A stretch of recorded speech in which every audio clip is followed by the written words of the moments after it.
Hello guys, কিতা খবর তোমরা? আশা করি ভালো আছো আর আমিও ভালো আছি। তো আমি আজকে আইছি কামপুর ফলকা একটা নাম কীর্তনে আর লগে আমার 4টা ফ্রেন্ড আইসুন।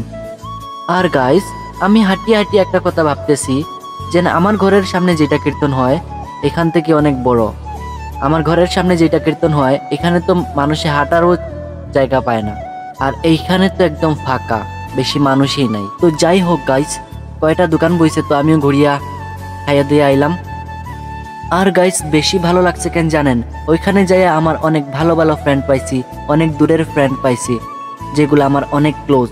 তো যাই হোক গাইস, লাস্ট টাইমে একটু কীর্তন দেখে আমি আর আমার ফ্রেন্ড ঘরে আসার জন্য গাড়িতে উঠে গেলাম। তো ভালো থাকবেন, সুস্থ থাকবেন, টাটা বাই বাই।